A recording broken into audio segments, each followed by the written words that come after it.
Hello,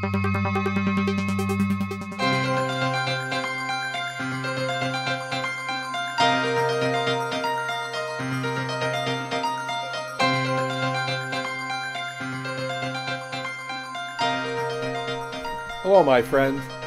I'm Dick Hellman, back with you again with another of our series of Washington Bites on behalf of CPAC, the Christian Lobby for Israel.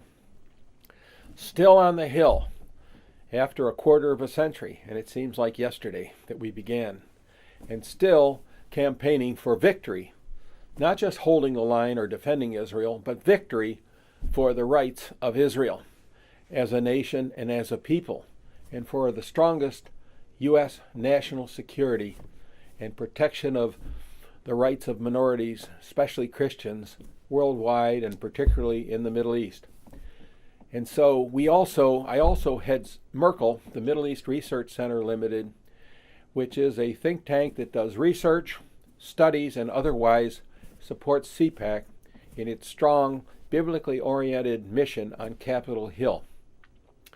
Today, I want to continue with you on a bit of an exposition of what I would have loved to have heard the President say in his State of the Union message with regard to Israel, the Middle East, and national security.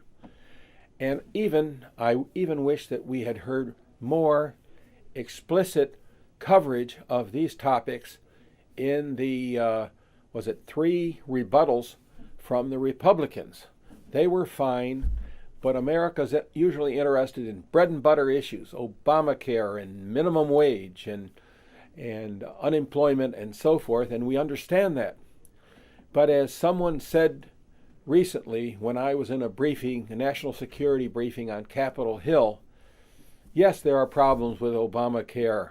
Yes, some people may even suffer worse sickness or even die as a result of bureaucratic malfeasance in the execution of the Obamacare policies or national health care policies.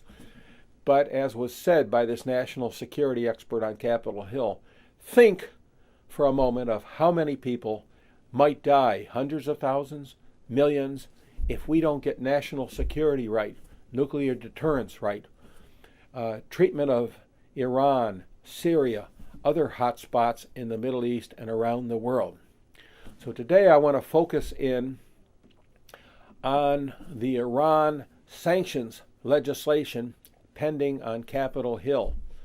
And frankly, on your behalf, I confronted a good friend of mine who was speaking, a top staffer for an excellent senator on national security, with the challenge, since he had pulled his little Constitution out of his pocket, which I applauded.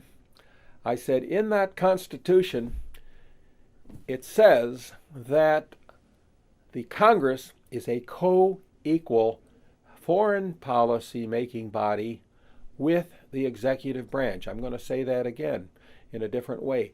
Congress has equal authority with the executive branch in making foreign policy, just as in making domestic policy. So I challenged him, and I continually challenge the Congress to make foreign policy, particularly in the absence, the vacuum in foreign policy in the State Department, in the White House, where sadly, and I say this with no cheer or no partisan rancor, they seem to, in the White House and the State Department, to make it up as they go along, sadly. So someone called it delusional. Someone else said it's foreign policy fraud and defense policy fraud. Those are harsh words, but I'd have to agree that that's really what it appears to be on all the facts. So particularly with regard to Iran, we are calling on every senator, your senators and mine, to vote for, in fact, to co-sponsor S.1881, S.1881, a bill that is pending on which there are 58 or 59 co-sponsors. And one report I had was that there were 77 senators who committed to vote for that bill. So we have to pressure not just the Republicans or the Democrats, but all senators, and especially Harry Reid, the majority leader, to let that bill go free. Let it come to the Senate floor for a vote. Now, what would this bill do? This is the No Nuclear Arms for Iran bill. And what this would do would be maintain and increase the sanctions on Iran. Will this alone stop Iran from developing nuclear weapons? No, but it will continue to hold the Ayatollahs and the president of Iran feet to the fire in that they must make progress, or still more serious and dire things might happen to them. In fact, a retired admiral in this security briefing not long ago on Capitol Hill, point blank, asked the representative of a senator, will your senator approve of military action against Iran, which is all that will really work today. Well, short of that, we must send a strong signal to the Iranian regime, and also, frankly, to the White House and the State Department, that we must not let Iran rest. We must not let Iran continue to develop nuclear weapons.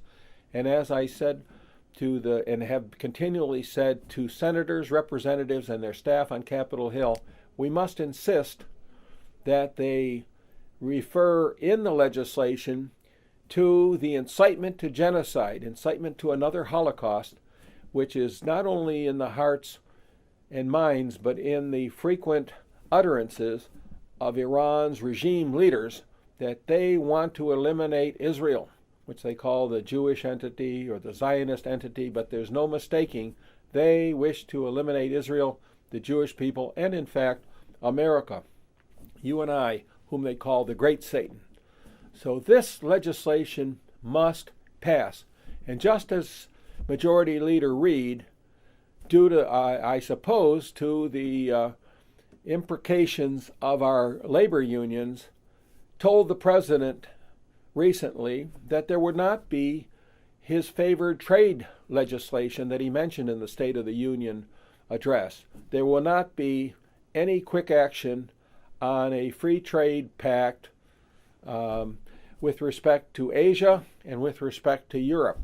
Those are pillars of what the president wanted to boost the economy and create jobs. And Majority Leader Reid just said, no, forget about it. We're not going to do this anytime soon, in effect. And so if Majority Leader Reid can turn on his own Democratic president and tell him, no, even though you said it forthrightly and these were major pillars of your State of the Union address, we're not going to do it because our constituents, and particularly I believe the unions, don't want free trade legislation.